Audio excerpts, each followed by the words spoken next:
안녕하세요. 저는 얼마 전 이혼하고 아이들과 살게 된 평범한 40대 여성입니다. 정말 아직도 이혼한 과정을 생각하면 미치고 환장할 일이지만 사람들이 진짜 이런 나쁜 사람들에 대해 알아야 할 것 같아서 이렇게 사연글을 쓰게 됐어요. 저와 남편은 정말 평범한 사람들이었고 평범하게 결혼을 하게 된 커플이었어요. 둘 다 평범한 월급쟁이였고 본가가 같은 동네라는 공통점 덕분에 더 빨리 친해졌죠. 정말로 모난 곳도 없고 시댁에 문제가 있는 것도 아니었어요. 친정도 시댁도 잘 사는 편은 아니었지만 둘 다 비슷했으니 그게 더 낫다고 생각했죠. 그런데 10길 물속은 알아도 한 길 사람 속은 모른다잖아요. 시댁 사람들이 그런 사람들일 줄이야 상상도 못했죠. 처음으로 이상하다는 것을 느낀 것은 결혼 4년 차였을 때예요. 남편이 휴가를 앞두고 있던 여름에 몸을 만들겠다며 8kg짜리 아령을 들고 운동하다가 발가락에 아령을 떨어뜨려서 발가락 골절을 입게 됐어요. 불행인지 다행인지 엄지발가락은 다치지 않았지만 나머지 3, 4, 5번 발가락이 부서졌어요. 발가락 뼈뿐만이 아니라 발등뼈도 문제가 생겨서 결국 수술을 해야 했고 핀도 박아야 했죠. 한마디로 대공사였어요. 나오는 병원비와 수술비는 그때그때 생활비에서 냈고요. 실비보험을 제가 내고 있었으니 당연히 실비보험에서 돈이 나올 거라고 생각했거든요. 그런데 수술비가 생각보다 많이 나와서 생활비가 좀 모자라더군요. 여보, 얼마 전에 보험 청구하지 않았어? 진단금이랑 수술비 그거 나왔으면 나한테 줘야 해? 우리 지금 생활비 너무 모자라. 그거? 일단 신청은 해놨는데 한번 알아볼게. 조금만 기다려줘. 그런데 생활비 많이 모자라? 응, 이번 달 초에 당신이 교육 듣는다고 40만 원 가져갔잖아. 그것 때문에 좀 힘들어. 저와 남편은 통장을 합친 건 아니었어요. 결혼하면서 오랫동안 몰던 중고차를 팔고 새로운 차를 사느라 대출을 받았고 집을 구매하면서 또 대출을 받았죠. 남편 앞으로 150만 원 넘게 대출금이 들어가고 있는 실정이라 필연적으로 제가 생활비를 부담하고 있었거든요. 그러다 보니 이런 식으로 돈이 나가면 제 월급에서 돈을 더 써야 하는 일이 생겼던 거죠. 그날의 대화는 대수롭지 않게 넘어갔어요. 그런데 수술한 지 2주가 넘어가는데도 보험금이 나오지 않더군요. 퇴원 시에는 입원비 관련한 보험금이 나와야 하는데 말이죠. 답답한 마음에 남편에게 먼저 말을 꺼냈어요. 혹시 보험 어떻게 됐어? 혹시 결격 사유라도 있었던 거야? 그런 건 아니고, 그런데 병원비 많이 나왔어? 우리가 모아놓은 돈에서 좀 뺏어 쓰면 안 될까? 그 돈으로 써도 상관은 없는데 그래도 보험이 왜 안 나오는지는 알아야 할 거 아니야. 당신 보험이 생활비에서 나가는데 도움이 안 될 것 같으면 없애는 게 맞고 더 좋은 데로 갈아타면 되니까. 그렇게 말하면서 남편을 봤는데 남편은 곤란한 얼굴을 하고 있더라고요. 거기에서 뭔가 있는 것 같다는 생각이 들었어요. 남편이 원래 손해보는 걸 싫어했거든요. 계산을 꼼꼼하게 잘하고 관리도 잘하는 사람인데 보험 하나 가지고 저런 곤란한 얼굴을 하는 건 중간에 문제가 있다는 이야기잖아요. 그래서 남편을 추궁했어요. 보험 약관 한번 보여줘. 문제가 뭔지 내가 찾을 테니까. 여보, 그냥 이번 한 번만 넘어가면 안 될까? 나도 말하기 좀 그래서 그래. 도대체 뭐 때문에 이렇게 당신이 저 자세로 나와? 다음에도 이런 일 없으리란 보장 없잖아. 그러면 그때마다 생활비 뭉텅이로 날아가는 거고. 그럼 보험은 왜 넣어? 빨리 보여줘. 남편이 아무것도 안 하고 지켜만 보길래 저는 답답한 마음에 중요한 서류를 넣어두는 서랍부터 열어댔어요. 그리고 제가 원하던 서류를 찾았죠. 그런데 남편 실비의 피보험자가 남편이고 계약자, 즉 계약을 체결한 사람이 시모로 되어 있더군요. 게다가 수익자도 시모였어요. 저는 설마 하는 마음으로 남편을 쳐다봤어요. 남편이 고개를 푹 숙이더군요. 설마 어머님이 청구금액 다 가져간 거야? 당신 이거 처음부터 알고 있었어? 그거 나 사회생활 시작할 때 엄마가 아는 사람 통해서 받아준 거거든.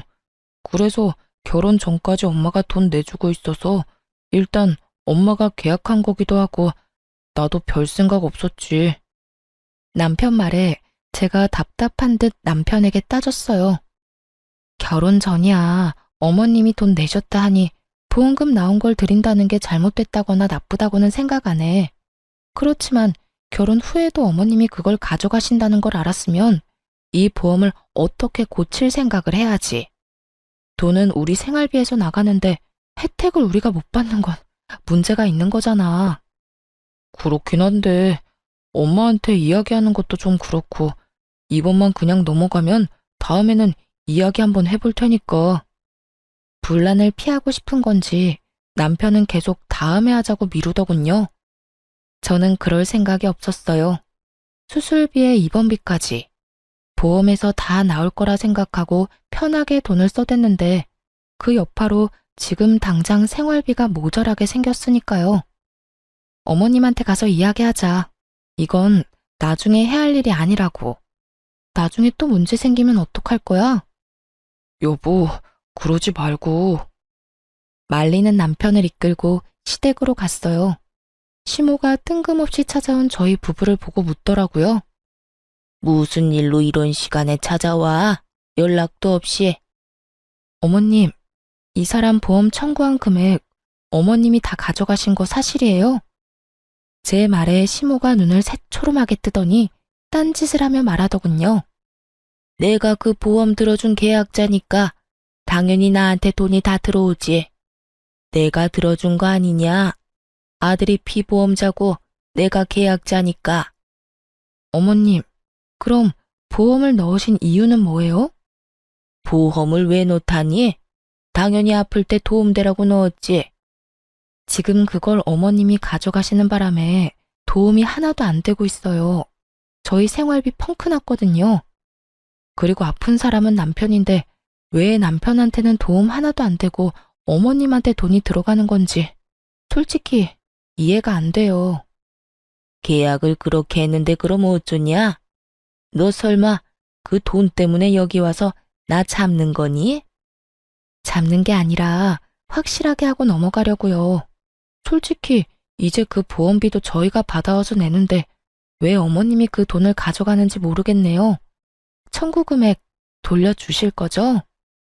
내가 그 돈을 왜 줘야 하는지 모르겠구나. 엄연히 그런 보험이야. 내가 아들 보험 들어주면서 그 정도도 못하니? 안 입고 오면 내가 아들 키워준 대가라고 생각해. 어이없는 말을 들으니 답답하기만 하더군요.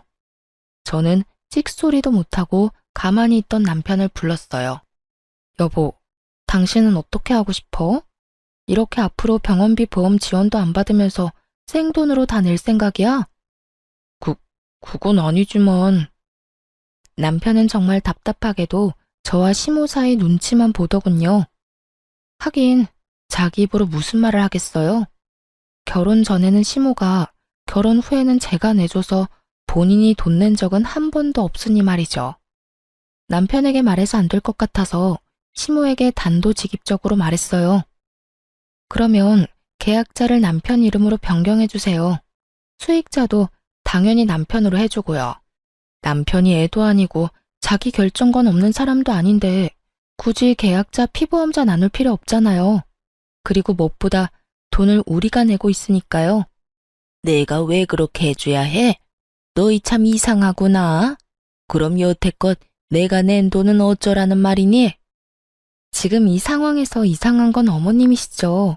설마 아들 아픈 걸로 용돈벌이 하시려는 건 아니죠? 제 발언이 조금 강했던 건지 시모 얼굴이 완전 황당하다는 듯 벌겋게 달아오르더군요. 무슨 말을? 이 상황이 딱 그거잖아요. 정작 아픈 아들이 돈 다 내고 치료받았는데 보험은 어머님이 다 먹겠다는 말이 그 뜻으로밖에 안 들리잖아요. 제가 어플 체크해보니 여태 보험비를 아예 안 받았던 것도 아니고 그 전에 받으신 것만으로도 내신 금액은 돌려받으신 것 같은데요. 제 말에도 시모는 아무 말 없이 입만 꾹 닫고 있더군요. 더 이상 말하면 자기 얼굴에 똥칠하는 것밖에 안 되니 모르쇠로 일관하려는 느낌이었어요. 그 모습에 저도 마음 단단히 먹었죠. 지금 당장은 남편 건강이 그리 나쁘지 않아서 저 보험이 필요 없을 수도 있지만 나중에 나이가 들면 저희가 얼마나 큰 손해를 보겠어요. 그래서 남편에게 말했죠. 어머님은 계약자 수령인 바꿀 생각 없으신가 보네. 그럼 어쩔 수 없지. 퇴원하고 당분간은 시댁에서 지내. 당신 다리 다 나아서 목발 없이 다닐 수 있을 정도 되면 그때 집으로 와. 그 전에는 집에 돌아올 생각 말고. 여보, 그게 무슨 소리야? 무슨 소리긴. 어머님이 보험금 다 가져가신다잖아. 나는 생활비로 병원비, 보험비 다 내고도 보험금 못 받는 사람 됐으니 당신 수발까지 못 든다는 말이야. 어머님이 그 큰 돈 다 가져가셨으니 어머님이 알아서 당신 간병해 주시겠지. 나는 돈 날리고 무보수 노동까지는 못해. 게다가 당신 집에 있으면 돈만 더 나가고. 어머님이 받아가신 돈만큼 여기서 신세지다가 와. 어머님도 고생하세요. 이 사람 아직 해야 할 거 많아서 도와주셔야 할 거예요. 그렇게 말하며 제가 주섬주섬 제 물건을 챙기자 시모의 꾹 닫힌 입이 다급히 열리더군요. 너 그게 무슨 소리야? 내가 왜 아들 병간호를 해? 제 말 못 들으셨어요? 어머님이 받아가신 돈만큼 고생하시라는 말이에요. 계약자 변경 안 해주신다니 어쩔 수 없죠. 앞으로 남편 아프면 시댁으로 보내드릴게요. 안 아프면 좋지만 나이 들수록 아플 일만 남은 거 아시죠? 여보, 진짜 나 놔두고 가는 거야? 잠깐만. 이건 당신 책임도 있는 거 알지? 미리 이야기하고 어떻게든 했어야 하는 건 당신이지. 알아서 어머님 설득시켜서 돌려놓거나 아예 안 먹힐 것 같으면 보험 해지해. 나는 그 돈 계속 내줄 생각 없으니까 잘 해결하고 와. 그렇게 이야기하고 나와버렸죠. 솔직히 진짜 화났거든요. 그런 이야기를 저한테는 해야 하는 거 아닌가요? 그래도 안 보이니 속은 좀 편하더라고요. 남편이 오른쪽 발을 다치는 바람에 아침에 누가 운전해주지 않으면 직장에도 못 가고 병원도 못 가는 상황이었거든요. 생활비는 제가 가지고 있으니 택시는 못 탈 거고 매일 아침 저녁으로 시모가 남편 직장 병원까지 왔다 갔다 해야 할 판이었죠. 그리고 저는 남편이 시댁에 가 있는 동안 돈 한 푼 안 줬거든요. 돈 받아간 사람은 따로 있는데 제가 돈을 줄 이유가 없잖아요. 그렇게 일주일을 버티더니 결국 시모가 남편을 돌려보냈더군요. 변경된 보험 계약과 함께 말이죠. 저는 원하는 걸 얻었고 남편도 자기 보험 자기가 찾아왔죠. 그런데 남편 얼굴이 생각보다 개운한 얼굴은 아니더군요. 왜 그런 표정이야? 이제 당신 아파도 걱정할 거 없는데. 그렇지. 그냥 엄마한테 좀 미안해서 그렇지. 미안하게 생각하지 마. 그게 이상했던 거고 지금 이게 정상인 거야. 다 큰 자식 아픈 걸로 돈 버는 건 좀 아니지. 비용도 우리가 다 내는데. 그리고 어머님도 분명히 이해할 때가 올 거야. 그렇게 이야기했더니 남편이 고개를 끄덕이더군요. 아픈 자식에게 더 해주고 싶으면 더 해주고 싶지. 자식한테 가야 할 것까지 모조리 뺏어오겠다는 생각을 하는 부모가 어디 있겠어요? 사실 저희 어머니가 시모와 같은 동네 살아서 오가며 인사도 하고 아는 사람도 많았던지라 걱정이 됐는데 다른 사람에게 이야기해봐야 자기만 손해라는 걸 아는지 아무 말도 안 했더라고요. 그렇지만 이 일로 시댁과 저는 거리가 생겨버렸잖아요. 그래도 미래에 더 큰 병으로 이런 일 생겼으면 더 돌이킬 수 없었을 거라는 생각을 하면 차라리 지금 좀 척치는 게 나을 수도 있다고 생각했어요. 하지만 그 일로 인해 제 마음속에 시모에 대한 이미지는 완전히 박살이 나버렸죠. 그렇게 교양 있어 보이고 사람 좋아 보이던 시모가 돈이라면 환장을 하는 사람처럼 보이기 시작했거든요. 그래도 그 이후로 저희한테 돈을 요구한다거나 하지는 않았어요. 그런데 사건은 의외의 곳에서 터지는 법이더라고요. 저와 남편은 결혼하면서 신혼집을 마련할 때 남편 4천, 저 2천, 친정에서 3천, 나머지는 대출로 집을 샀거든요. 대출을 남편이 갚기로 하면서 명의는 남편 앞으로 하기로 했어요. 솔직히 우리 돈이 들어가기는 하지만 저희 돈은 리모델링비랑 혼수로 거의 다 쓰게 됐으니까요. 그리고 결혼 후 새로 사야만 했던 새 차의 할부금도 남편이 갚고 있는 중이었거든요. 그래서 제가 10년째 생활비를 충당 중이었어요. 여보, 미안한데 40만 원만 생활비에서 가져갈 수 있을까? 사촌 동생이 과일 장사 시작했잖아. 가서 좀 팔아주기도 해야 하고 얼마 전에 첫째가 낸 문콕 사고도 돈 물어줘야 하거든. 당신 남는 돈은? 월급에서 대출금 갚고 나서도 돈 좀 남잖아. 얼마 전에 본가에서 보일러 고장났다고 해서 그거 고치는데 돈 좀 썼어. 그래서 이번에는 돈이 없어. 아, 그거 가져가면 나 남는 돈 거의 없어. 자동차 할부는 이제 끝날 때 되지 않았어? 3달 정도면 끝나. 그러면 나도 좀 여유로워지니까 당신 도와줄 수 있겠지. 그때까지만이야. 조금만 도와줘. 필요한 돈이긴 했어요. 애가 문콕을 하는 바람에 상대 차량 문짝을 갈아줘야 했거든요. 그렇지만 한 번에 40만 원이라는 돈이 나가니 생활비가 진짜 휘청하더라고요. 그래도 어쩌겠어요. 필요하다니 줘야죠. 그 전에도 남편은 생활비에서 그렇게 돈을 자주 빼갔어요. 작년까지만 해도 남편이 매달 드는 교육과 헬스장 비용으로 매달 30만 원씩 나갔었죠. 그 외에 경조사 비용으로도 자주 가져갔고요. 생활비를 비상금 정도로 생각하는 남편을 보며 그 집도 차 할부금이 다 끝나면 괜찮겠지 하는 생각을 했어요. 그런데 남편에게 돈을 빌려주고 정말 오랜만에 가계부를 살펴보는데 이상하게도 남편이 매달 4, 50만 원씩 꼬박꼬박 가져가고 있는 걸 발견했거든요.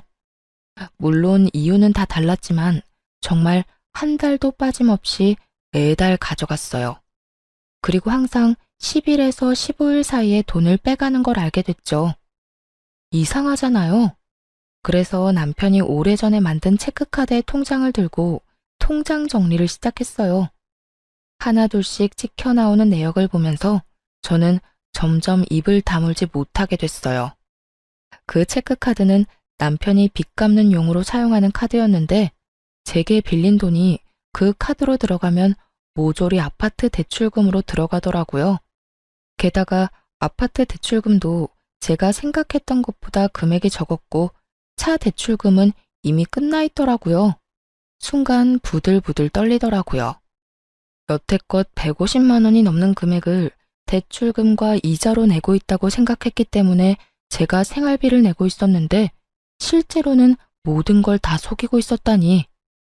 남편이 계산을 잘하고 꼼꼼하니까 맡겨뒀던 일이 결국에는 제 살까먹는 일이었던 거죠. 이걸 어떻게 할까 생각하다가 한 가지 좋은 생각이 떠올랐어요. 제 돈으로 대출금 갚는 걸 알게 됐으니 그걸로 하나 당당하게 요구할 수 있는 일이 생겼거든요. 여보, 우리 이 집 벌써 산지 10년이나 됐잖아. 이제 슬슬 공동 명의로 해줄 수 없어? 저는 야근 후에 집에 온 남편에게 그렇게 말을 꺼내자 남편이 순간 멈칫하더군요. 그러더니 저를 한번 슬쩍 보고는 다시 식사를 하며 말했어요. 그건 안 돼. 내가 돈 갚고 있는 거 알잖아. 솔직히 10년간 내가 다 갚았는데. 그리고 누구 명의면 무슨 상관이야? 우리한테 문제가 있는 것도 아니고. 나 죽으면 어차피 다 당신이랑 애들 건데. 그러니까 누구 명의면 무슨 상관인데? 그러면 공동명의 해도 되잖아. 아니, 도대체 갑자기 왜 공동명의를 해달래? 10년간 아무 일 없이 잘 지내왔잖아. 내가 어제 당신 통장 정리하면서 알게 됐거든. 나한테서 받아간 돈 다 대출금으로 들어가고 있던데, 그리고 차 대출금도 벌써 다 갚았더만 대출금 금액도 나한테 말했던 것보다 더 적고. 제가 그렇게 말하자 남편이 인상을 팍 쓰더군요. 그걸 당신이 왜 봐? 그거 사생활 침해야. 그럼 난 그거 모르고 내내 당신한테 뒤통수 쳐맞고 있어야 됐어? 당신 진짜 어이없다. 내 돈으로 생활비하고 대출금까지 갚았으면 당연히 내가 원하는 것 정도는 해줘야 하는 거 아니야? 왜 나만 죽어라 돈 대고 있는데? 그럼 이참에 말해봐. 나한테 가져간 돈이랑 당신이 원래보다 부풀린 대출금 다 어디로 가져가는 건데? 제가 그렇게 이야기하자 남편도 아무 말 못하더군요. 솔직히 공동명의를 안 해주는 이유를 모르겠더라고요. 내가 그거 다 봐주겠다고. 그러니까 공동명의 하나 해달라는 건데 그게 그렇게 힘들어? 막말로 내가 내 월급으로 내 용돈 썼어? 내 월급으로 생활비 하느라 모아놓은 돈도 많이 없는데 너는 나 몰래 뒷주머니 차고 있었잖아. 이 집에 기여하는 돈으로만 본다면 제가 남편보다 돈을 더 많이 내고 있었는데 말이죠. 남편의 저런 모습을 보니 저도 부글거렸어요. 그래도 해주겠다는 말은 절대로 안 하는 남편을 보며 저도 마음을 굳게 먹고 말했죠. 그래, 당신 맘대로 해. 대신 당신은 생활비 쓰지 마. 집에 있는 전기, 난방도 쓰지 말고 그것도 내 생활비로 내잖아. 아, 제발 좀 이런 식으로 유치하게 굴지 마. 먼저 치사하게 군 게 누군데? 너 하는 행동이 괘씸해서라도 나 너 용서 못해. 당분간 당신한테는 절대로 생활비 안 줄 거니까 알아서 해. 그 뒤로 정말 남편에게 1원 한 푼 안 줬어요. 난방이랑 전기도 못하게 막아버렸고 냉장고에 음식도 못 먹도록 아이들 음식도 단품 요리로 만들어서 바로 먹어버렸어요. 밥도 딱 애들이랑 저 먹을 만큼만 만들어서 먹고요. 식재료만으로는 만들어 먹을 수 없으니 남편은 며칠간 라면만 먹더군요. 그렇게 치사하고 깐깐하게 군이 한 3개월이 지나자 남편이 저에게 항복의 메시지를 보냈어요. 미안해. 내가 사과할게. 그러니까 이제 제발 그만해. 시켜 먹는 것도 하루 이틀이고 아침 거르는 것도 익숙하지 않은 사람에게는 더 힘든 법이거든요. 결국 그걸 견디지 못한 남편이 저에게 먼저 사과를 하게 된 거죠. 미안하면 공동명의나 해줘. 솔직히 나도 이렇게 치사하게 굴기 싫거든. 근데 여태껏 들어간 내 돈이 아까워서라도 그러면 안 되는 거잖아. 그리고 결혼할 때 언젠가는 공동명의 해준다고 했잖아. 그 말 지금 지킨다고 생각해. 10년간 나한테 돈 부풀리고 가져갔으면 이 정도 요구가 그렇게 큰 건 아니잖아. 그치? 제 말에 남편이 한숨을 푹 쉬더니 그러더군요. 알았어. 공동명의 해줄게. 저는 기분이 너무 좋았어요. 그렇지만 너무 티내지 않으려고 노력했죠. 사실 결혼 초에는 공동명의는 해도 안 해도 그만이라는 생각을 하고 있었는데 결혼 10년 차 되니 제 재산을 가지고 싶다는 생각이 들었거든요. 게다가 제가 돈을 안 버는 것도 아니고 그걸로 집에 생활비로 다 쓰는데 제 앞으로 된 재산이 아무것도 없다는 것도 좀 싫었고요. 그래서 남편이 공동명의 해줄 날만 기다리고 있었죠. 그런데 그 다음날 시모가 저희 집에 찾아왔더군요. 너 이게 도대체 뭐 하는 짓이니? 네가 뭔데 공동명의를 요구해? 네가 한 게 뭐가 있는데 내 자식 재산을 넘봐? 어이가 없었어요. 다짜고짜 와서 저한테 이런 막말을 하다니. 남편은 그런 시모를 말리려 애쓰더라고요. 놔봐. 넌 바보 등신이야? 어떻게 된 게 네 손 안에 들어온 것도 못 지켜서 이 난리야? 시모의 그 말에 저도 빈정이 확 상해버렸어요. 솔직히 왜 제가 저런 소리를 들어야 하는지 모르겠더라고요. 그래서 저도 시모에게 이야기했죠. 어머님, 남편이 그간 저한테 가져간 돈이 얼만지 아세요? 그리고 남편이 그간 대출금 부풀려서 이야기해서 생활비 지원조차 안 하고 뒷주머니 찬 게 얼만지는 알고 그런 말씀 하시는 거예요? 그게 무슨 소리야? 집값 낸 사람이 집주인이지. 그러니까요. 그 집 대출금도 제 돈 가져가서 냈던데 그것도 모르고 지금 여기 와서 저한테 이러시는 거예요? 뭐? 그게 무슨 소리야? 시모가 처음 듣는 내용인 듯 남편을 쳐다보더군요. 남편이 한숨을 푹 쉬고는 시모에게 말했어요. 제가 와이프 생활비로 대출금을 좀 냈어요. 얼마를? 한 달에 4, 50만 원 정도요. 올랑. 화내려는 시모 앞에 제가 한마디 더 붙였어요. 매달요. 10년간. 그래도 그렇지. 4, 50만 원은 내줘도 되지.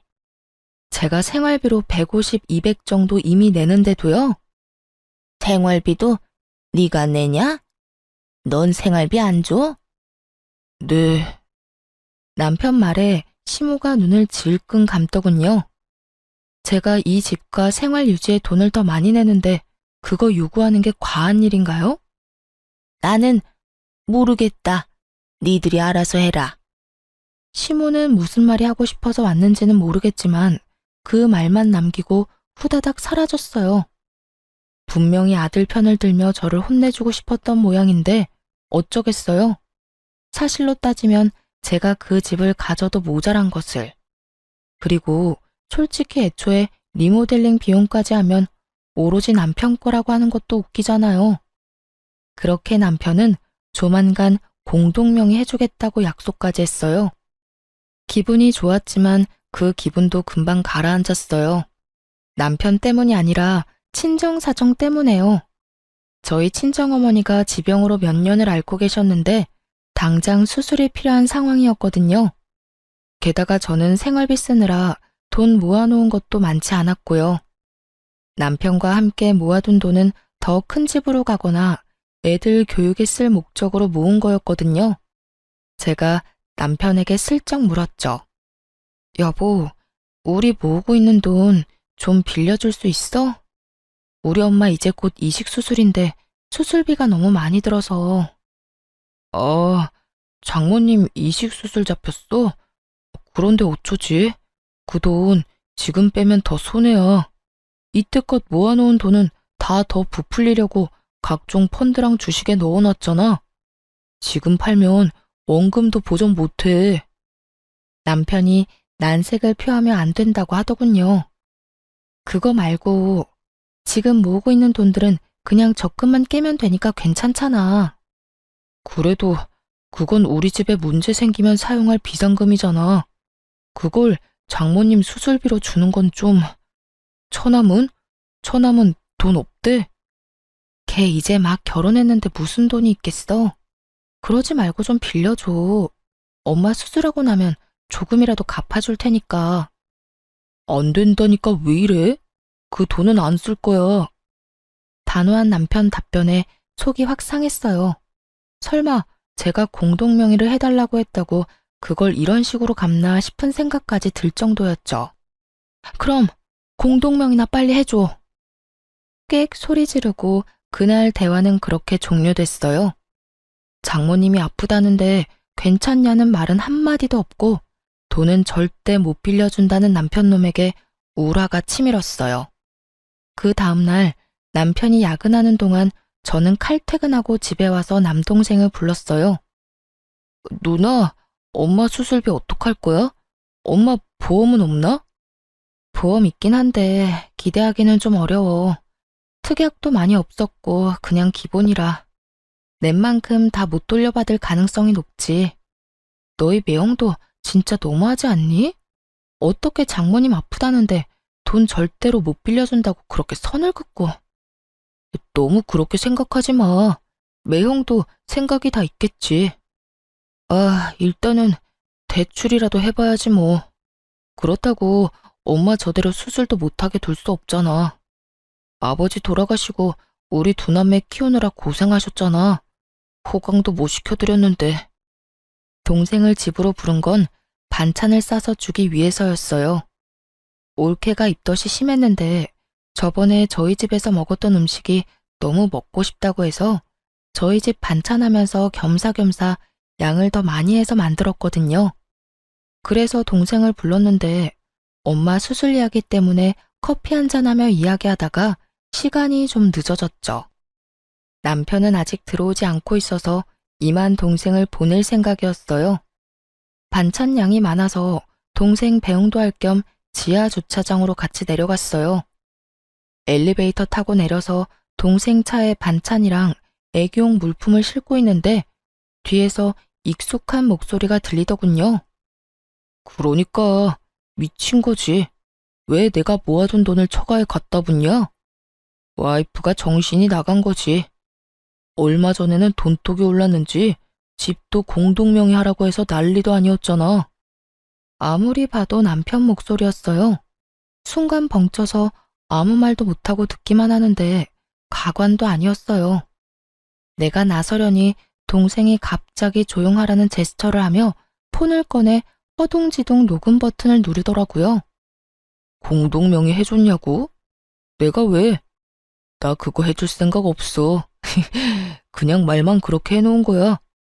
안 해주면 지가 어쩔 건데? 진짜 괘씸해서라도 안 해줄 거야.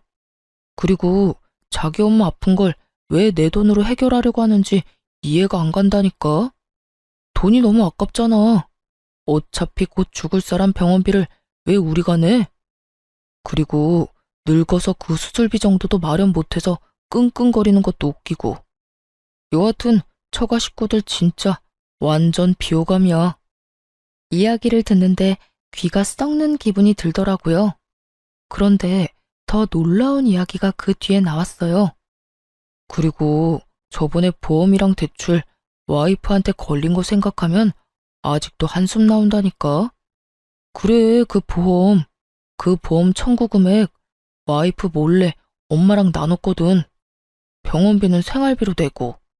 근데 그거 안 준다고 쌩 난리를 치더니 결국 나 본가해버리고 가버리는 거 보고 완전 정이 뚝 떨어지더라니까. 그걸로 이번에도 비상금 잘 모을 수 있었는데 딱 걸려가지고 대출금도 와이프 돈으로 야금야금 잘 넣고 있었거든. 부풀려서 이야기해서 생활비도 와이프가 다 내도록 설계 다 해놨는데 말이지. 이번에 걸리는 바람에 다음 달부터 와이프가 돈 달라고 할까봐 그게 걱정이야. 누구랑 무슨 통화를 하고 있는지는 모르겠지만 제 속내를 그대로 드러내는 남편놈 목소리를 들으며 진짜 하늘이 무너지는 기분이었어요. 처음부터 제 돈으로 자기들 배를 열심히 채우고 있었더라고요. 완전 열이 받을 대로 받은 저는 씩씩대며 주변을 살폈어요. 남편은 제가 지하 주차장에 있을 거라는 생각도 못하고 통화 끝나고 올라가려고 통화를 이어가고 있더군요. 저는 올케한테 챙겨주려던 겉절이 김치의 뚜껑을 열어서 남편에게 다가갔어요. 낄낄대며 발끝을 벽에 톡톡 차고 있던 남편놈 얼굴에 겉절이를 확 부었죠. 으이씨, 뭐야? 겉절이 맞은 남편놈이 얼굴을 들어 인상을 쓰더군요.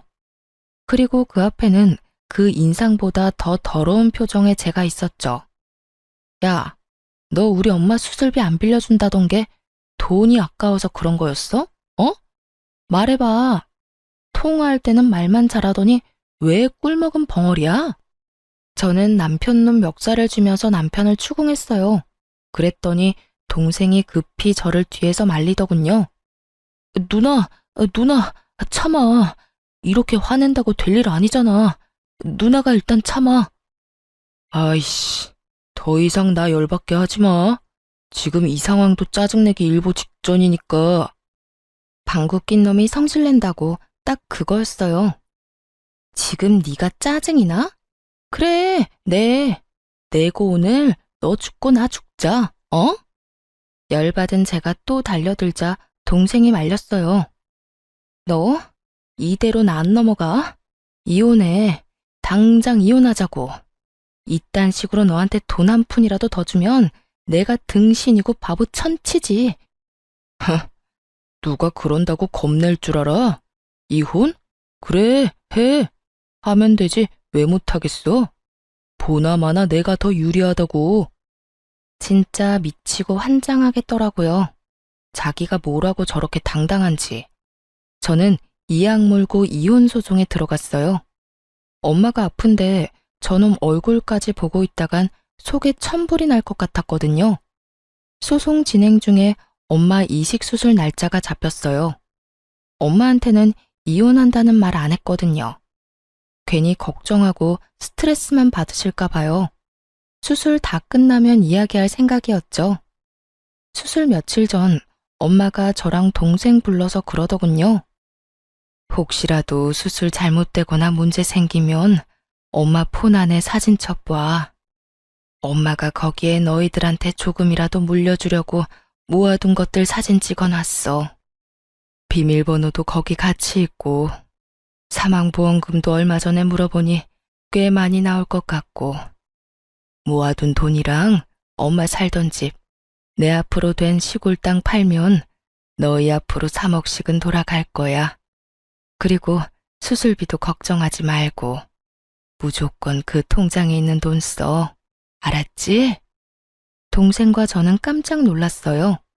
평소 친정엄마가 항상 돈 없다는 말을 밥 먹듯이 하니 저도 동생도 당연히 어머니에게 돈이 없다고 생각했거든요. 그런데 이렇게 알뜰살뜰 모아놨을 줄은 상상도 못했죠. 이제 수술만 잘 되면 된다고 생각하고 있었는데 수술 도중에 어머니가 돌아가셨어요. 면역력이 너무 약해져 있어서 수술을 견디질 못한 것 같더라고요. 정말 너무 슬퍼서 동생과 한참을 울고 장례식도 어떻게 치르는지도 모르게 병원에 있던 장례식장에서 나온 분이 하라는 대로 예예 하며 전혀 실감도 못하고 있었어요. 그런데 장례식을 하는 이틀날 이혼 소송 중인 남편과 시모가 장례식장에 찾아왔더라고요. 슬픔이 분노로 바뀌는데 1분도 안 걸렸어요. 그래도 입술을 꽉 깨물며 어머니 가시는 길에 분란 안 일으키려고 조심하고 있었는데 남편 놈이 어머니 영정 앞에서 울고불고 곡소리를 내며 대성통곡을 하는 거예요. 동생과 저는 벙쪘죠. 저 인간들이 왜 저러나 싶었거든요. 남편이 저한테 오더니 제 손을 잡으며 갑자기 뜬금없는 소리를 하더라고요. 여보, 많이 힘들지? 다 괜찮아. 내가 곁에 있잖아. 저는 처음에 제가 잘못 들은 줄 알았어요. 지가 왜 날 걱정해요? 치열하게 한 푼도 안 뺏기려고 이혼 소송 중인데 갑자기 와서 챙기는 척? 착한 척? 환장하고 기가 차서 제가 물었죠. 이게 뭐 하는 짓이야? 당신이 여길 왜 와? 여기 와서 눈물 흘릴 자격도 없는 놈이? 저의 차가운 말에도 남편 놈이 제 손을 꼭 붙잡더니 그러더군요. 많이 속상했지? 내가 다 미안해. 이렇게 장모님 잃고 나니 당신이 얼마나 소중한지 깨달았어. 그러니까 우리 이혼은 없던 걸로 하고 다시 잘 살아보자. 점점 더 기괴해지는 남편놈 행동에 저는 이 인간의 의중을 알 수 없어서 궁금증만 생길 뿐이었어요.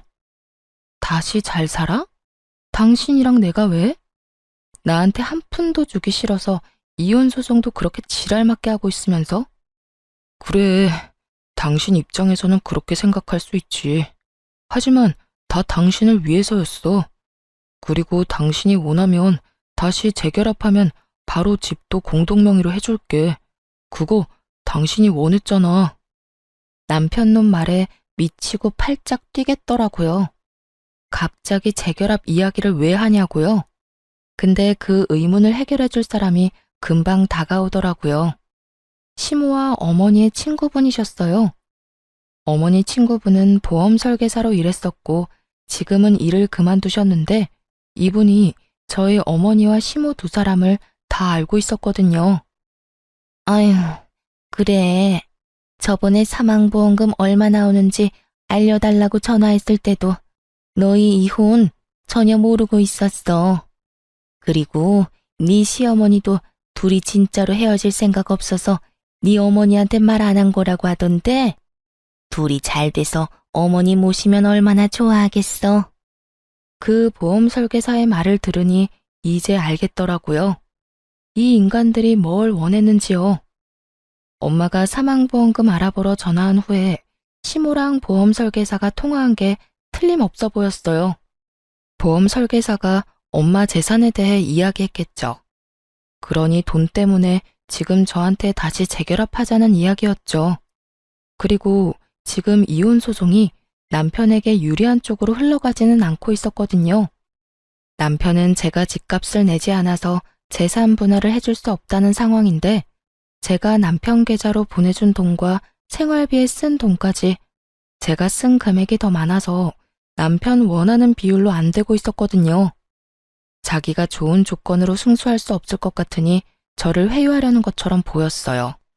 게다가 유산으로 돈이 많이 나온다니 그것도 노렸을 테고요.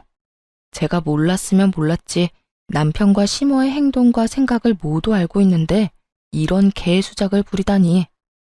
제가 얼마나 만만하게 보였으면 이럴까 싶었어요. 그것도 보인이 된 저희 어머니 앞에서 아까워서 수술비 못 주겠다고 지 입으로 말하던 놈이 뭐가 그렇게 당당한지. 그런데 시모가 그때 제게 다가오더니 굉장히 슬픈 얼굴로 말하더라고요.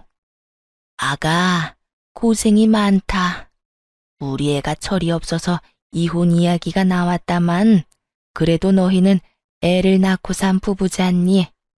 그리고 그렇게 큰 잘못으로 이혼하려는 것도 아니고 잠깐의 치기로 그럴 수 있으니 네가 이해하고 덮어주거라.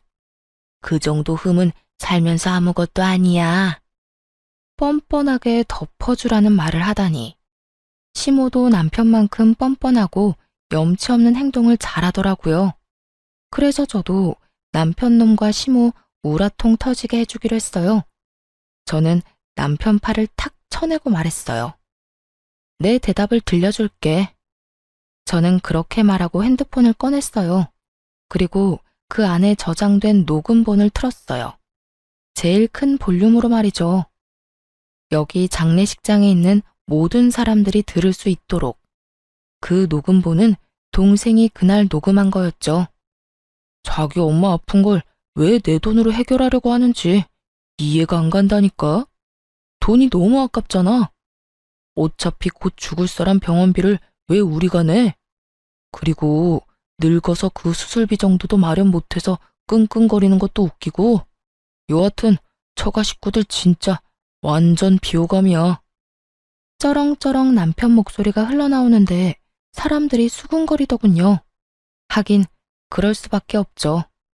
여기 있는 손님들 중 엄마 손님과 시모의 지인이 겹치거든요. 기억상실증이라도 걸렸어?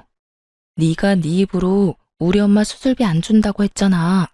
그것도 돈 아깝다는 이유로. 그리고 그 돈이 온전히 네 돈이었어? 우리 둘이 같이 모은 돈이었지.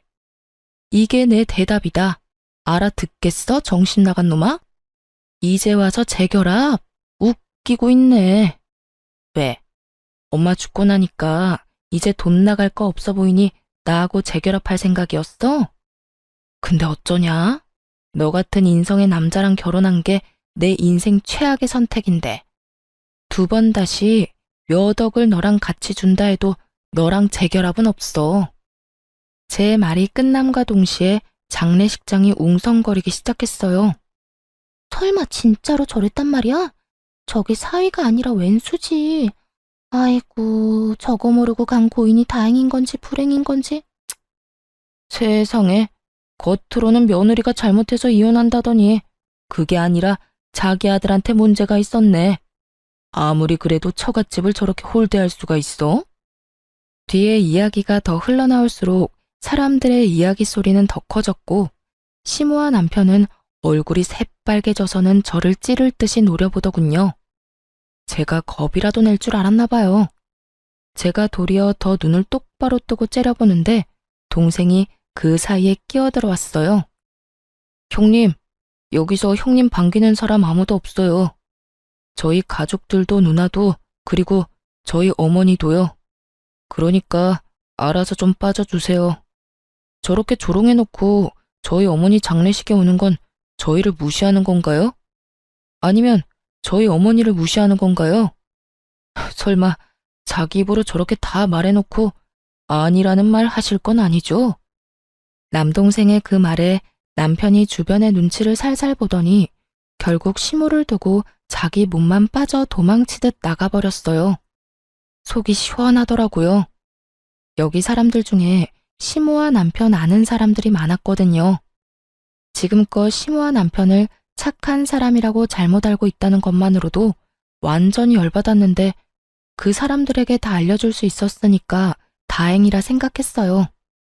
결국 남편과 저는 이혼을 했어요. 재산 분할도 저한테 유리하도록 됐죠. 저는 어머니 유산과 재산 분할로 받은 돈 보태서 시모집 근처 좋은 평수로 이사를 갔어요. 그리고 자주 마트에서 시모와 전 남편을 마주쳤거든요. 그전에는 그렇게 기고만장해서 코가 하늘을 찌르더니 지금은 저를 봐도 모른 척하기 바쁘더군요. 왜냐고요? 마트 갈 때마다 아는 사람들이 그런 이야기를 해주거든요. 아유, 고생 많았어. 어떻게 그렇게 되먹지도 못한 인간을 만나서. 그래도 일찍 이혼한 게 다행이지. 그런 놈이랑 같이 살아봐야 저승가에는 어머니 속만 문드러질 테니까. 그렇게 시모와 전 남편이 있는 곳에서 저를 다독이며 자주 말해줬거든요. 솔직히 사람들 입에 오르내리는 일은 저도 좋아하지 않지만 나쁜 인간들 엿먹이려는 일이라고 생각하니 도리어 의욕이 샘솟더라고요. 그렇게 몇 번 그 인간들 있는 곳에서 그런 소리 들으니 결국은 그 인간들도 못 참더라고요. 몇십 년이나 살았던 동네를 쫓겨나듯 도망가게 됐으니까요. 전 남편과 시모가 어디로 갔는지는 저도 몰라요. 하지만 두 사람의 행보가 어디든 이제 저랑은 상관없다고 생각해요. 저도 복수할 만큼 했거든요. 그렇게 돈 좋아하는 두 사람보다 더 많은 돈을 가지게 됐고 두 사람보다 더 좋은 환경에서 살고 있는 걸 봤잖아요. 그러니 얼마나 속이 쓰렸겠어요? 남의 떡이 더 커 보인다고 했어요. 이혼 후에 제가 가진 것들이 참 먹음직스럽게 보인 만큼 자기가 한 선택도 여전히 후회할 가능성이 높았죠. 솔직하게 말해서 대출금을 부풀려서 저 모르게 돈을 모으고 시모와 돈을 나눠 갖고 제 돈으로 대출금을 냈던 일들은 어떻게 보면 제가 이해하고 넘어갈 수 있었던 일이었어요. 그리고 그걸 위해 공동 명의를 내세우기도 했고요. 그런데 아픈 장모에게 들어갈 돈이 아까워서 빌려주지 않았다는 건 참을 수 없는 일이었어요. 남편이 엄마 수술비를 빌려줬더라면 저는 엄마의 유산으로 남편에게 더 잘해줬을 거예요. 사람 마음이라는 게 힘들 때 도움 주는 사람에게 더 잘해주고 싶거든요. 하물며 가족이 걸린 일인데 제가 얼마나 극진히 남편을 대했겠어요? 그런데 꼴랑 그거 아까워서 자기가 가질 수 있었던 모든 걸 잃게 됐으니 옆에 있을수록 자괴감과 후회가 전 남편과 시모를 무척 괴롭혔을 거예요. 결국은 참다 못해 떠나긴 했지만요. 저는 그들이 사라진 곳에서 편하게 잘 지내고 있어요. 전 남편과 시모가 뭘 하는지 전혀 모르고 연락도 들은 적 없어요. 다만 한 가지는 정확하게 알죠. 여기로 두 번 다시 돌아오지 못할 거라는 거요. 알게 모르게 좁은 동네였거든요. 제 결혼은 그렇게 확실하게 끝이 났죠. 여러분, 들어보니 어떠세요? 정말 세상에 이상한 사람 많죠? 겉으로만 봐서는 모른다니까요. 저도 남편이 저런 놈인지 나중에 알게 됐으니까요. 저도 그 일 경험 삼아 사람 보는 눈을 더 기르려 노력 중이에요. 오늘 사연은 저런 인간들도 있다는 걸 알려드리고 싶어서 쓴 거예요. 제 사연 재미있게 읽어주셨다면 감사합니다.